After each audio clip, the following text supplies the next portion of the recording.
Welcome to another episode of the We Have a Meeting podcast. I want to start this one off in a bit of a weird way.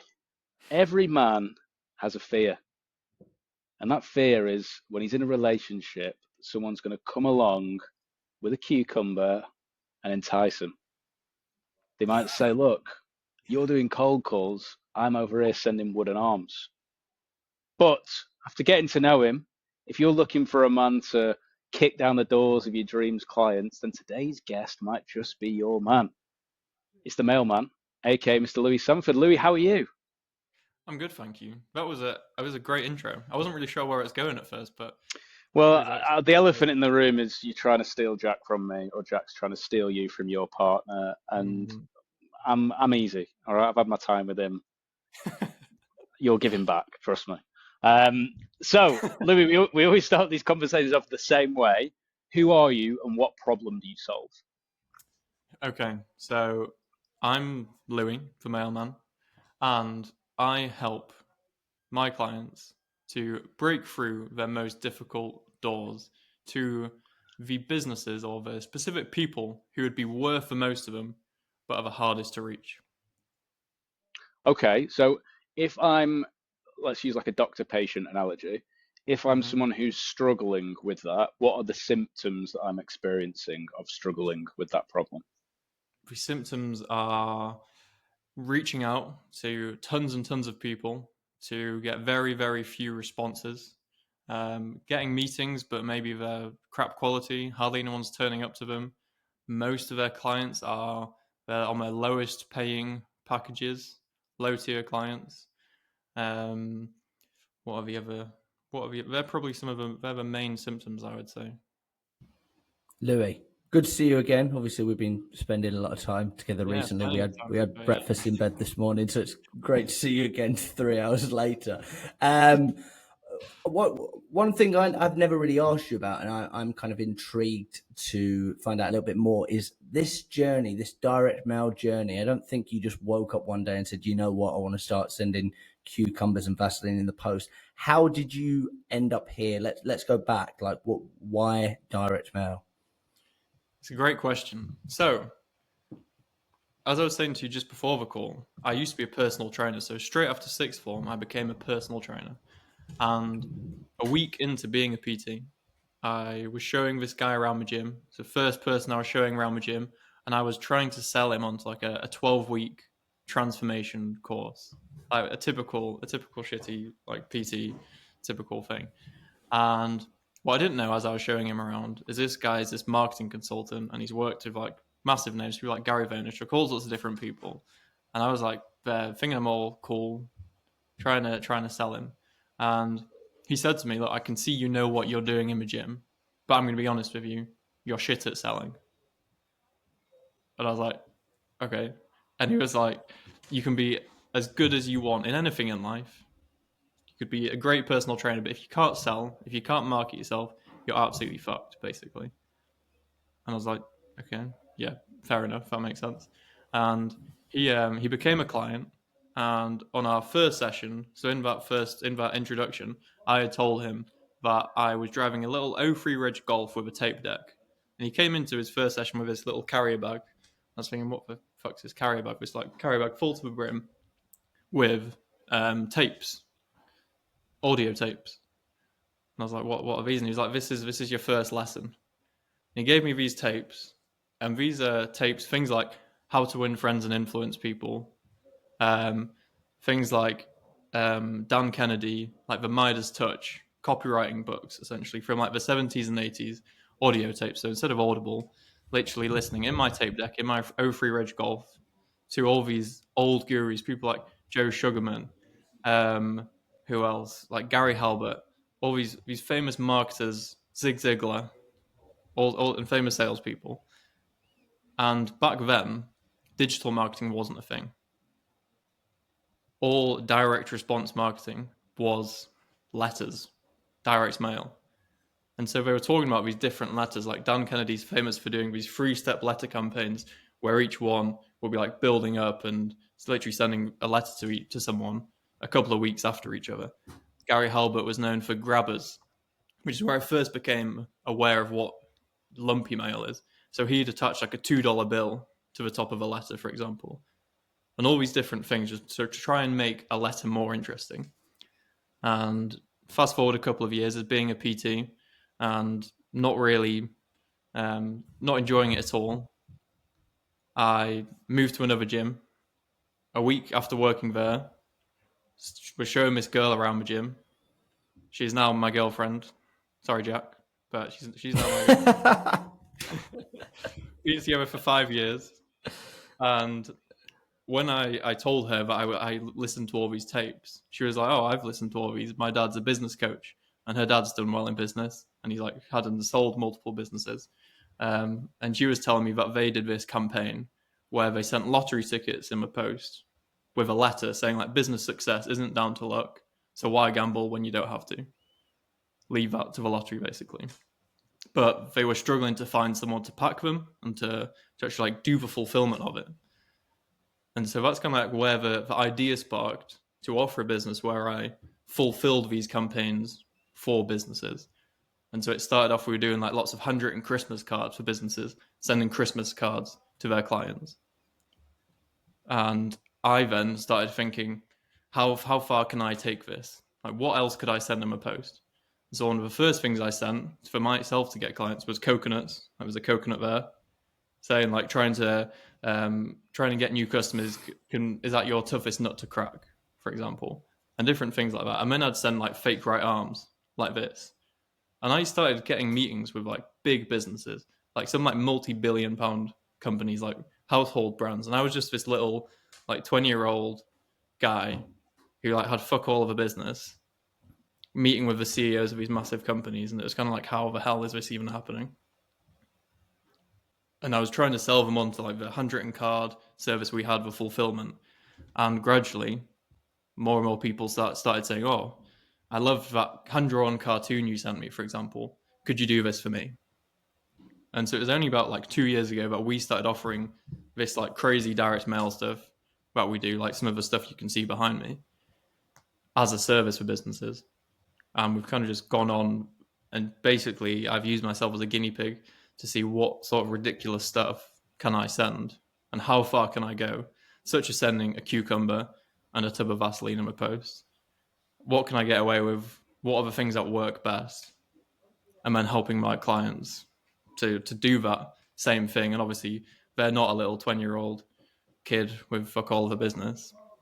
They're people who, rightly so, should be speaking to these people because they know they can help them and they want to be able to speak with these people.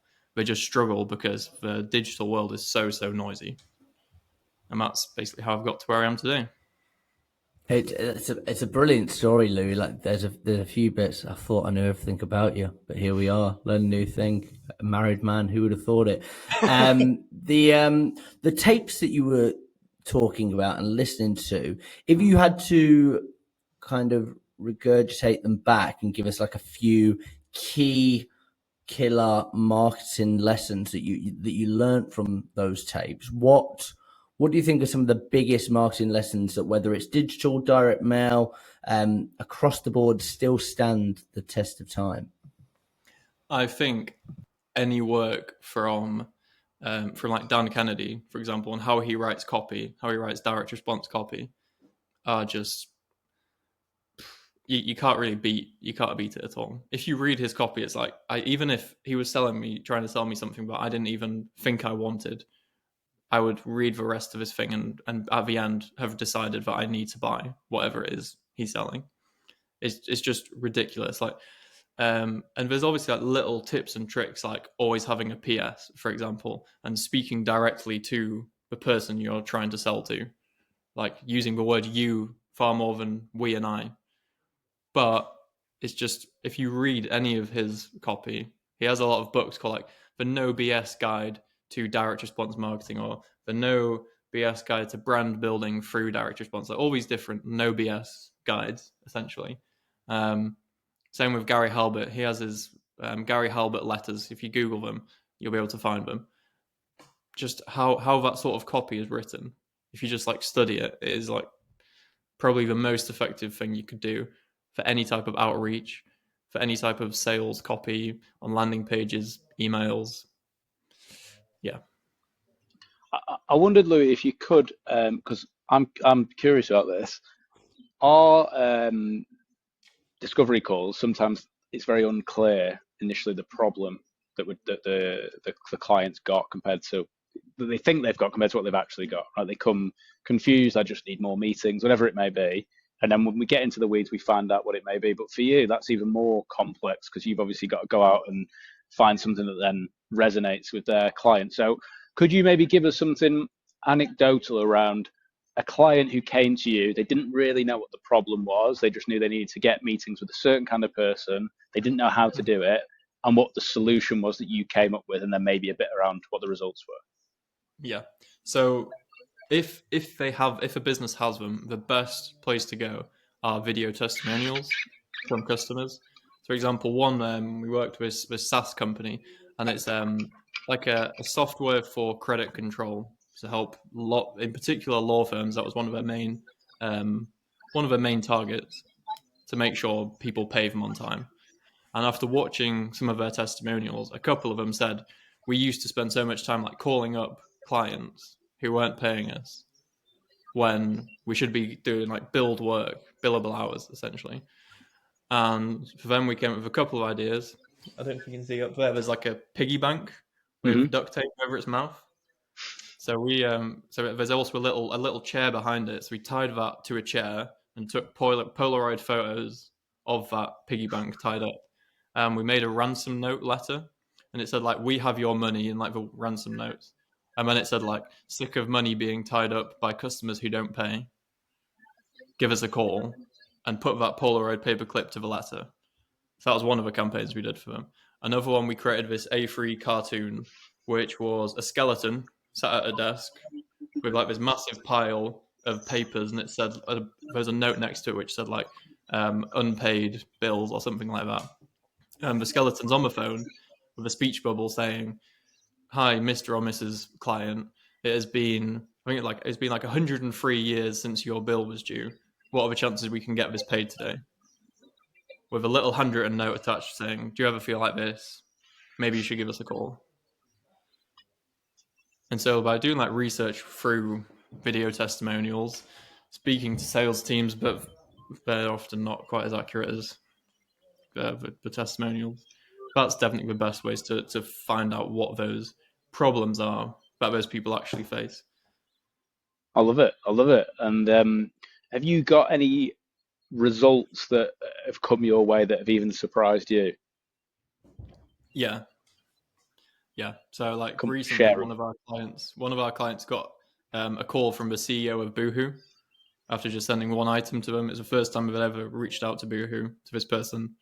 We sent this giant custom branded pinata, so it had Boohoo's logo on it. And we basically put a note on the outside of a pinata saying, I can't remember what the exact wording was, but we basically say like, the problem you solve can be frustrating. So here's your very own pinata for you to take it out on. Just here's a bat, beat it up with you and your team, and you might just find a sweet solution inside. There's a kilo of sweets inside, so fucking loads of sweets. And then inside is another note, which gets to more of a point as to why they've actually reached out and pointing out the pains which we're likely to be feeling. And they got a meeting with the CEO of Boohoo, who are obviously a very big company. I'm always intrigued, and I don't know if you can kind of break this down for us a little bit, but the psychology behind why this is so impactful. Like, obviously, you've got a few different options of how outreach can. I would say 4 massive ones. If we're going like direct, you've got cold calling, which some people say is dead, but I've heard it works sometimes. LinkedIn DMs, email, and direct mail. So I could talk to you all day about the psychology of cold calling, but maybe talk me through some of the elements of psychology when it comes to direct mail and why it is so successful.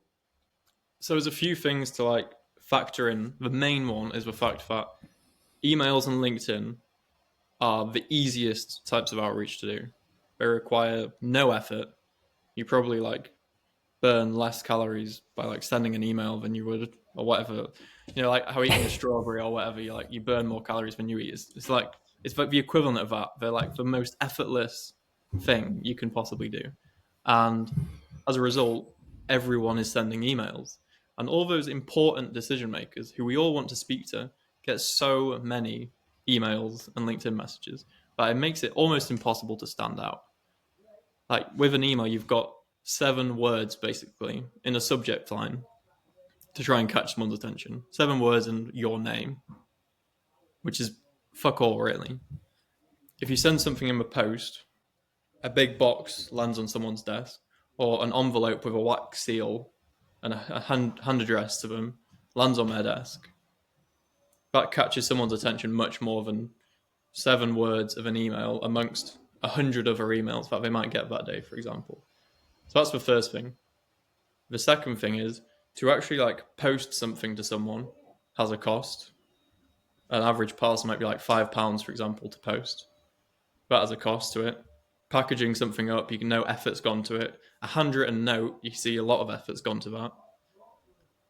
There's a subconscious thing where just for the fact that you've seen someone has gone to effort to try and speak to you, you feel like you have to give effort back. It's like the law of reciprocation, I suppose. And that's a massive thing as well. Interesting. No, I like that. And then I like to think of you as like the Willy Wonka of cold outreach. And I know that when we were chatting, you were like, I've got this idea where we smash up a door and we send bits of wooden door, and that you must have ideas that you've not yet implemented, and some of them may be far fetched. What are some of the things, if we were to remove budget and time and effort and all and risk, maybe what are some of the places that you take us to? What are some of the things you would do? So I do have almost like a bucket list campaigns, I guess. Ones that I have to do at some point. One of them. So here there's a fake foot.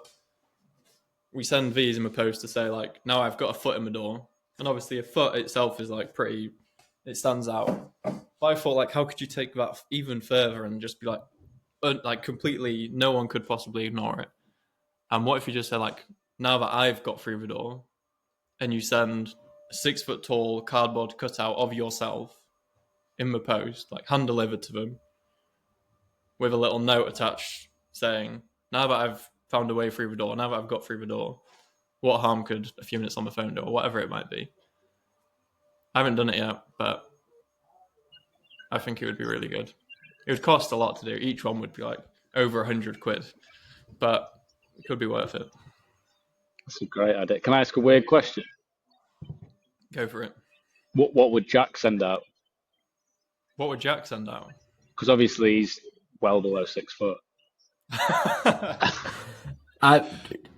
Louis, don't entertain him, because I'm not well below 6 foot. I still think you guys should do the voodoo doll at some point. What's the voodoo doll? About this voodoo doll. Okay, so these voodoo dolls, they're probably like 1.5 foot, so I might be closer to Jack's side. Right, Louis, don't join it. Don't fall into his trap. Yes. There's these voodoo dolls, and and it would have Jack's face on it, like printed on, and we'd stick loads of pins in it, and we'd send that in the post with a note to say, like, I know how you feel about most cold callers, for example. You want to like punch them in the face, whatever. So I've created this voodoo doll with my face on it to represent all of us cold callers who piss you off on a daily basis. Whenever someone calls you, like, stab a pin in my eyes, throw me across the room, like, punch me, I will feel it. We will all feel it. This is a real voodoo doll, for example. Amazing. And then so, like, in all seriousness, if you want a creative or a slightly unusual or different approach to cold calling, prospecting, maybe you should give us a call. Amazing. Anyone else listening to this? It's a competitor. We're doing that. Oh, God. Don't try anything. Don't try anything. People said I've already had that before. Yeah, I love it. It'll definitely be doing it. So there's a story that I'm interested in. I've never spoke to you about it before, but you sent something bespoke to Rory Sutherland, I believe, once.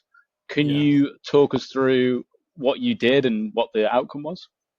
Yeah, so I was in Portugal in like May and June, and I started listening to alchemy, and literally within like 10 minutes of the book, I was like, fucking hell, this book is brilliant. It's so good. And it just resonated. Like, I think 4 people recommended it to me within the month before I'd got it. Like, you need to read this. This is so up your street. And he talks about a lot of direct mail, but overall about being creative and doing things differently. And on the front cover of his book, there's this golden gnome with its middle finger up. And I was thinking there must be something around that I can use to try and get through to him. And I came up with this idea to get a golden gnome 3D printed. Again, it's like a foot tall golden gnome, and it's also a Russian doll. So I got it so it splits in half, and I can put something inside it. So I handwrote a letter to Rory, just saying like, "Loved your book. Loads of people recommend it to me, and they're right. It's right up my street. It'd be awesome to have a chat, have a coffee or whatever." So I handwrote that, rolled it up, tied it with a little ribbon, put it inside the golden gnome, sealed the golden gnome, and sent it to him in the post to the Ogilvy office. About a week later, I hadn't heard anything back. I sent a message on LinkedIn to him to follow him up. Didn't hear anything, but I just thought he's probably busy. So I'll reach out to I think she's called like his talent advisor, who's essentially his assistant, his executive assistant, and just said, I sent something in the post to Rory. I want to make sure he gets it. It's a bit fucking strange. It's a golden gnome with its middle finger up. But have you seen it by any chance? And she was like, this sounds brilliant. I'm going down to the mail room now. She goes down to the mail room, comes back. I'll get this up now. Sends me a message with a photo. Let me just do this, right.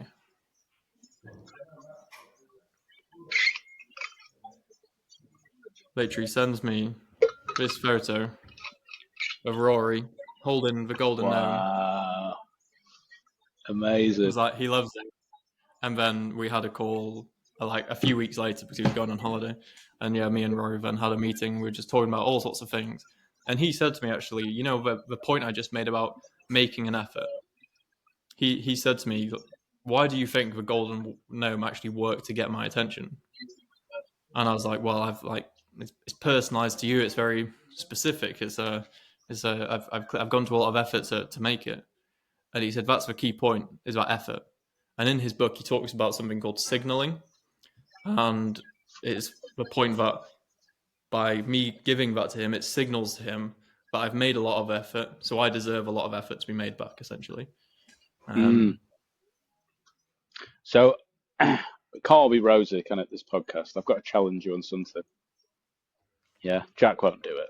Challenge me. Okay. I'll do it. So that I might point you jump just in to made save then, him if it gets too tense.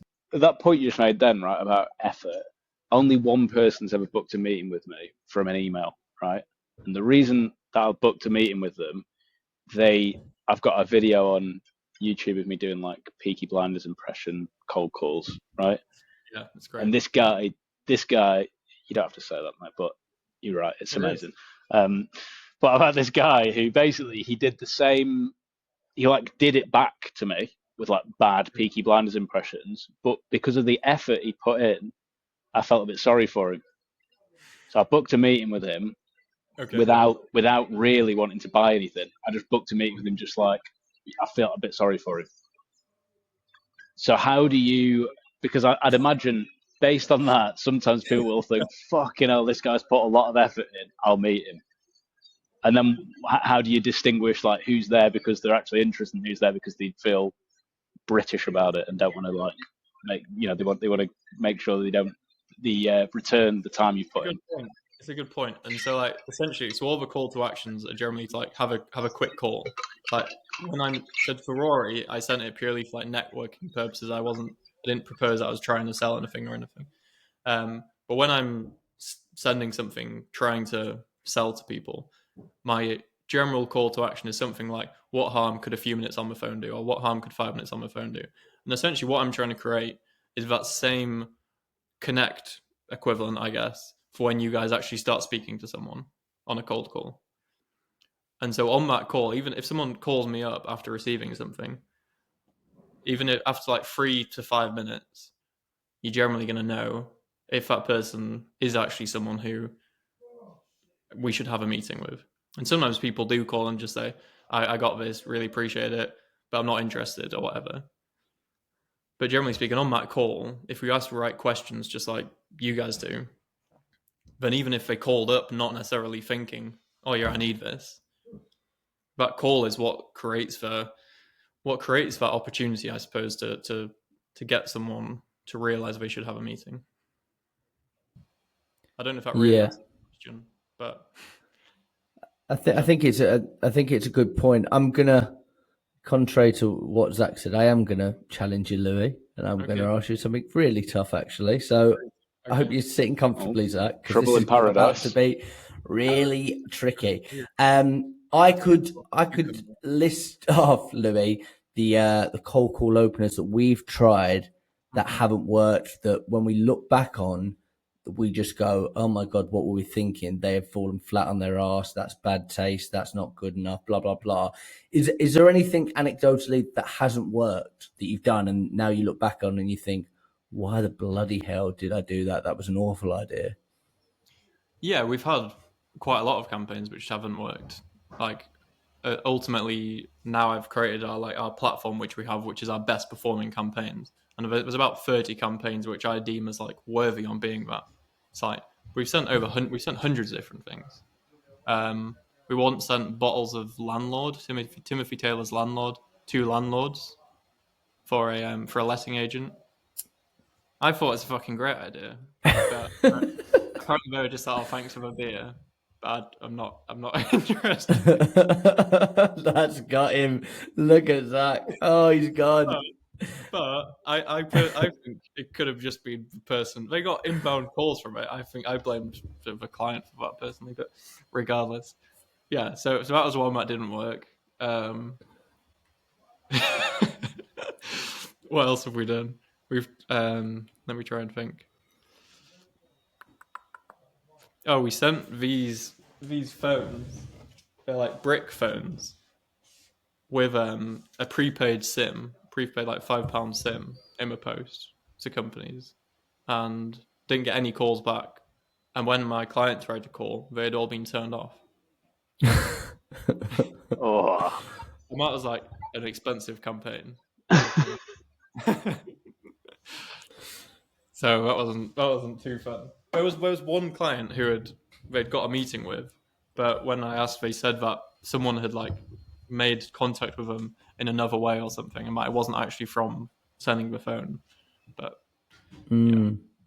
Have you ever thought about going, like, taking it one step further and instead of sending mail, like sending yourself? Bold calling, like turning up in person, essentially. Well, I guess I think you'd smash it. Stick a GoPro on your head, put you in a big box, and get you delivered to Deborah Meaden's office. Fucking hell. I haven't done that. I haven't thought of doing that. It could work potentially. It might give some people like a heart attack. Yeah, and the working from home. Like trying to like sneak in and like rob them or something. But you'd be good at that, Jack. You'd have to be that sort of personality that I wouldn't be able to do that. I reckon you could hold your breath for long enough in a box, though. Singing, wouldn't you? And it would be like a serenade. Yeah, kissogram in a G-string. Yeah. Right, anyway, about your fantasies. Deborah Meaden. What's the what has been the most successful one? If you're like, I come to you, I'm like a new customer, and I'm thinking, here's some money.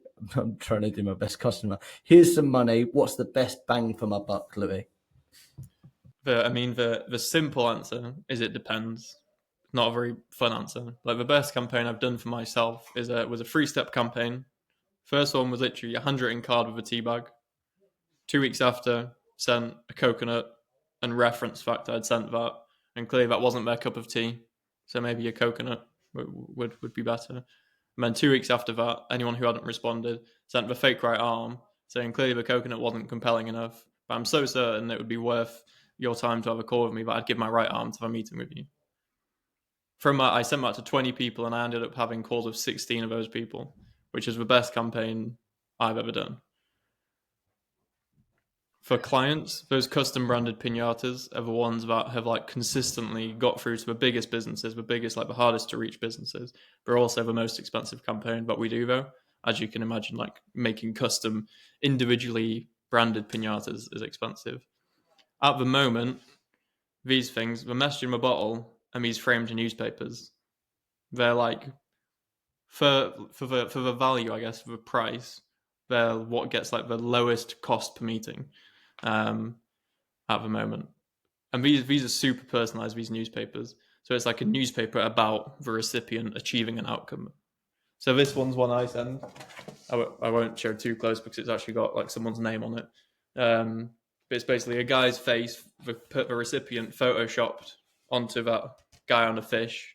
And it says the guy just landed the company's biggest ever client and now spends his time doing whatever the hell he wants. And then it like goes into a bit of a story. And it's super personalized, basically. But they work really, really well. And they're framed so it's like you wouldn't throw it away. That's the key thing. Those vinyl records. I love the vinyl record campaign. You got one, didn't you? To be fair, so you know what these are like. These vinyl records. Mine gives me a smile on my face every time I see it. I think it's amazing. Yeah, so the front cover, just like your one, is personalised to the recipient, and the back cover has real songs which read out a message. So this one, which I send out, is like, do you ever feel stressed out and under pressure when trying to get through to dream VIP clients? Wouldn't it be nice to sit back, relax, and get more meetings? Maybe it's time to call me. Then inside there's a vinyl record, which you put a handwritten letter and stick it to that vinyl record, which gets to the point of like what you're actually trying to say, basically. And they work really, really well. Amazing. And we've done a campaign with a law firm together, haven't we? Jack, maybe you're best talking about the outcomes of that one. There's something that you look after, but I know that it's been pretty amazing. Yeah, I think like specifically any industry that is a bit tricky, like you've got to think like saturated market. Like I always think for people, like if it solves a genuine problem, like and it's something that people are like, oh my god, yeah, I've been trying to solve this problem, whatever it is. Pick up the phone, do a cold call. That's your best bet. But we know the power of direct mail, especially in like saturated markets. If you're trying to stand out, then direct mail we know is hugely powerful. I guess now is probably the best point to speak, Louis, about like we've been running a campaign. We saw somebody put it on LinkedIn this morning, a little piece of door. We spoke to one person on the phone who said, yeah, thanks for sending that. I got a splinter when I opened it, which I thought was quite a funny response. And we've been pairing up on that. Like, so you've taken care of all the direct mail side of things, and we've been taking care of the cold calling side of things, and we're working in that cadence. From your side of things, why? Because you said you reached out to us and was like, I think we could do something together. So why do you think cold calling, direct mail, why does it work well together? Yeah, so I think at the moment, like I was saying about everything being digital, cold calling is something that makes effort. People, I think at least, like if I get a cold call and it's like a good cold call, I like have a respect for that person. Because like, you have to, it's not easy to do that at all. You get so many shit cold calls and so many people are too like scared, I guess, of cold calling that they send emails instead. And also it's like a superhuman thing. Talking to someone is the ultimate outcome that we all want. Essentially, in like the B2B world, generally speaking, we all just want to get a conversation started with people. And on the phone is one of the best ways to do that. When we send things in the post, even if it's like the most exciting thing in the world, there's times when someone's received something, and then for whatever reason we're like busy and we've got loads of stuff on. They think, oh, I'm gonna come back and call them. Following up and doing a follow-up call to that person is one of like the best things that you can do to maximize a response. Because you're going to pick up all those people who thought, oh yeah, this was good, but for whatever reason didn't call at that moment in time. The other thing is, even if you don't have like mobile numbers and you're calling just to like an office, If it's not like a huge business, if we've got 100, couple hundred employees, if you call just like the general number and say, oh, it's Jack, the guy who sent a piece of door, then you're often going to get through a lot more times than you would without a hook like that, I guess. Like if you say, I want to speak to John, just tell him it's the guy who sent the piece of door of a coconut or whatever it was. And it's a really good way to get through the door and get conversation started. So as a pair, I think they're like unbeatable, really. And since we started the... Sorry, go on, Louis. I was just going to say, with what we're doing, so obviously we made that video smashing up the door, and now we've been sending these pieces of door in the post to people.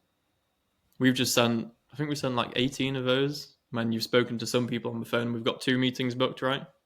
Off the back of them. And then someone else said to call back next Friday or whatever. But that piece of door campaign, I just had that idea.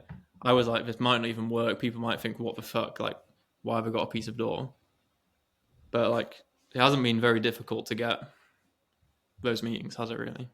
No. And for the effort, like, yeah, we did meet up on a car park and nearly pull my back smashing up a door. But the effort of actually sending a piece of wood hasn't been crazy. So like you said there was two sides to the attack of actually sending the wood to people. And we've had inbound inquiries based off the video as well. So if anybody wants to work with us or work with you, what should they do, Louis? How can they get in touch? I'd say LinkedIn's probably the best place. Like we're all pretty active on LinkedIn, aren't we?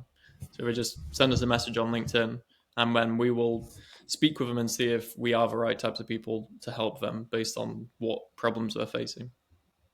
Amazing. Louis, thank you so much for joining. Obviously, we're big fans of you and what you do. It's been a very insightful conversation, and I feel like I've learned more about you, even more so. I'll see you later. I'll see you in bed later. Bye-bye. Sorry, Zach. Cheers, Louis.